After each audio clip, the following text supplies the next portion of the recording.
So how do you make a shitload of money, right? That's what today's vlog is going to be about, because I understand how to do it. It's just a matter of, in a way, putting all your eggs in one basket and seeing it all the way through the end, which is what makes it kind of hard because, I don't know, I guess I'm making excuses for my fear, but that's essentially working on a project, having it fail, and then adjusting it so that it doesn't fail so much, and then you make progress along the way. And how do you make a shitload of money on the internet, right? Well, it's, conceptually, it's actually pretty easy to understand, but to actually do it is it's like working out, right? Like the idea of reps and sets, and deadlift weight, and squats, and, all that stuff. It's all easy. You can look at a sheet 4x8, A65%, 5 sets of 1 at 95% or something. It's easy, right? The thought. But then there's doing it, right? Because when you hear 5 sets of 1 at 95% on a deadlift, there's mobility restrictions, injury considerations, joint problems, pre-existing conditions that you have, what you did the day before, how much sleep you got, all these little things that have to kind of create the sort of perfect concoction or recipe or perfect storm for a great workout session. And that's the same goes for a $1 million idea, or just a 6-figure idea, right? Or a 5-figure idea. And everything comes down to creating an offer, right?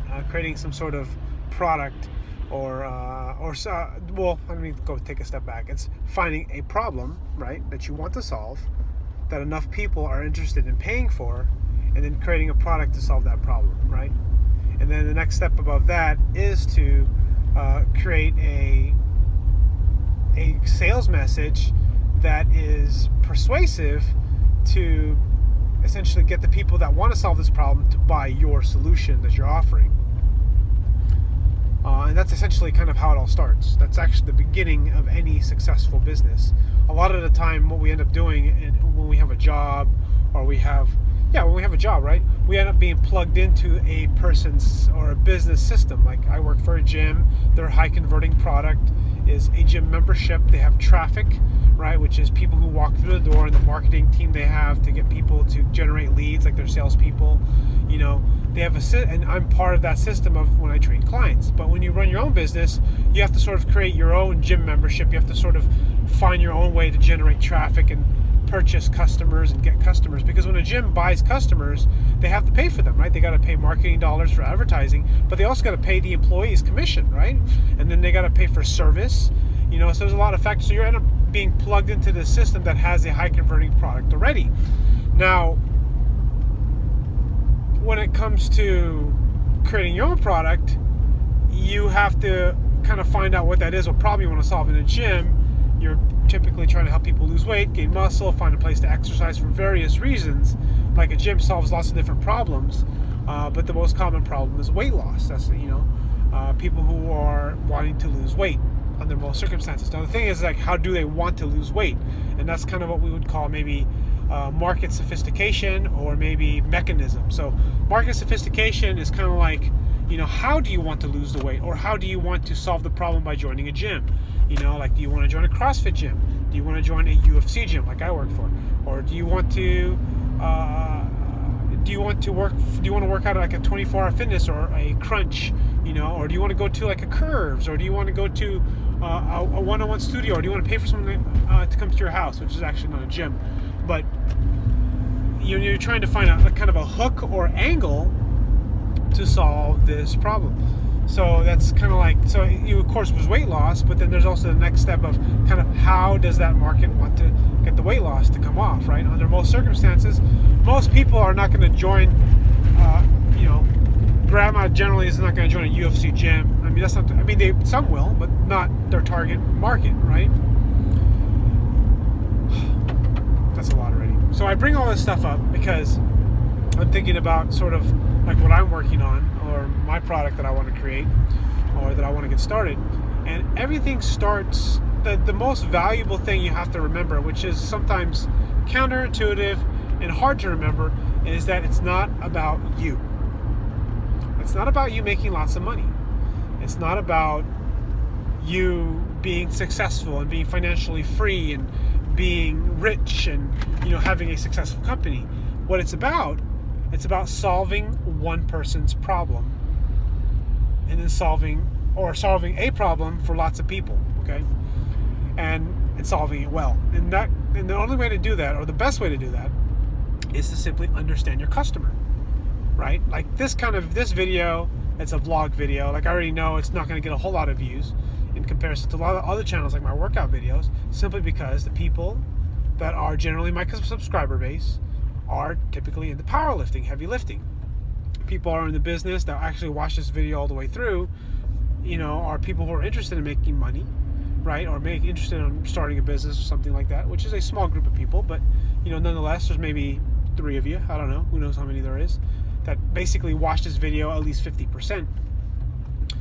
And I bring this up because it's so easy to get caught up in you, the business owner, or you and the idea guy, to want to accomplish your dreams and goals and be rich and famous or whatever, be like Casey Neistat.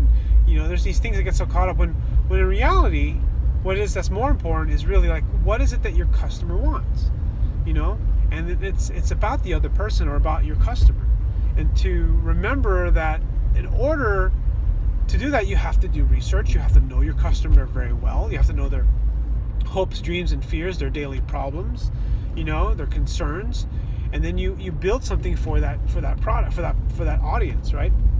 So it actually sort of comes down to defining your audience first, right? Now, some people don't have to do this, but actually, some people do this later, but it's better to do this in the beginning, because if you define your audience, you know where they are, right? And then you know where to sell your product. And if your product is good, or your sales message and product is good, then they will buy your product because it's solving the problem that you researched for. Basically you're selling shit that people want to buy because you did the appropriate research. All right, so that's sort of like just kind of, I'm driving and I'm thinking a lot about business right now.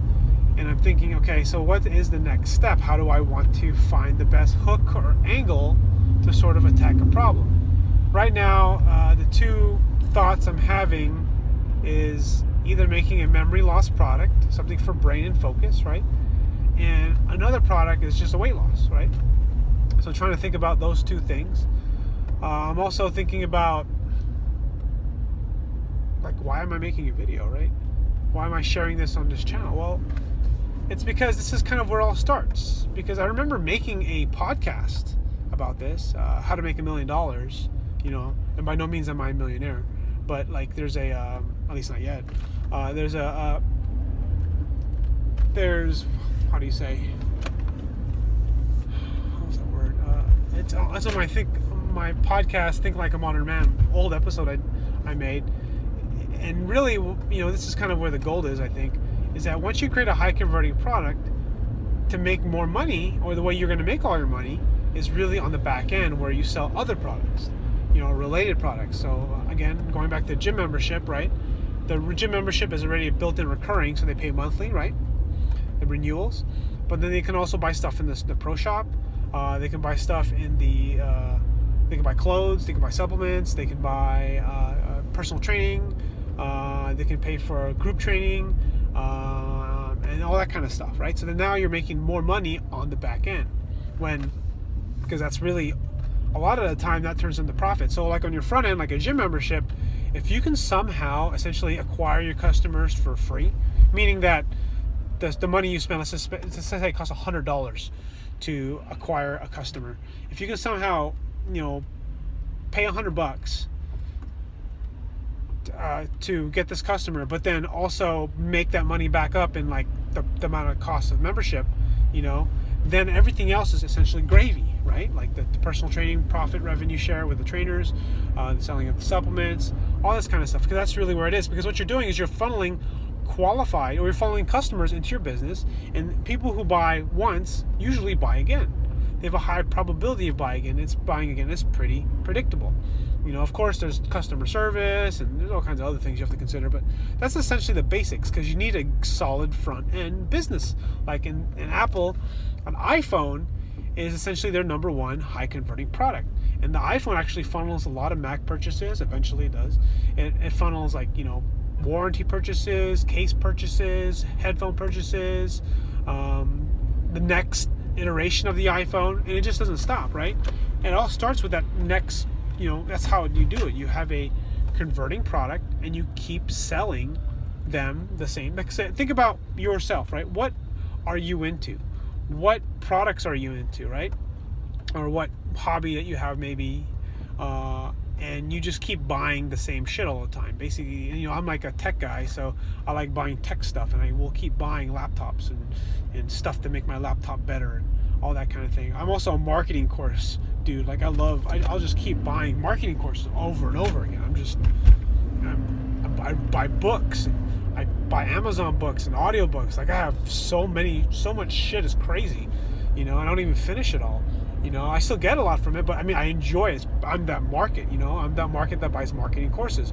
What are you a market of? Are you a consumer of weightlifting or whatever? You have to think of it like that. That's who you're targeting, because what happens is once you have a customer that spends X dollars, there's almost a guaranteed amount that you're going to be able to sell them again a certain amount, or a certain percentage of those people a certain amount.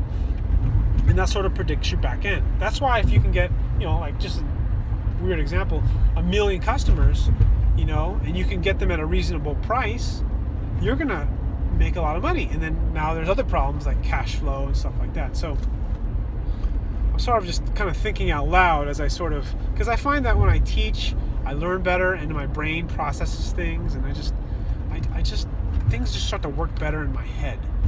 So I don't know, if you're in the marketing or you're in the business, let me know. I'm probably going to make more of these kinds of videos, but like my channel is not really meant to make money. The $40 or $50 in AdSense I make a month isn't really, the reason why I make YouTube videos. Is because I like connecting with smart people like you who are at the 12-minute mark of my video, or just people who are interested in the thing that I'm interested in, right? And again, every time I make a video, there's always a few of you, and it's kind of cool, because we all, whether we believe it or not, no matter how introverted or scared or fearful we are with connecting with people, we like connecting with people. Connecting with people is the reason why we do anything. Going to the gym, we're connecting with people in some way. We like to connect with people in the terms that we want to connect to, whether it's a hobby, a food, a diet, a religion, right? A form of music, a game, using YouTube, like that's a huge connection tool, right? People who are YouTubers, people who love video editing, that kind of thing, Anyways, those are my thoughts. Thanks for watching.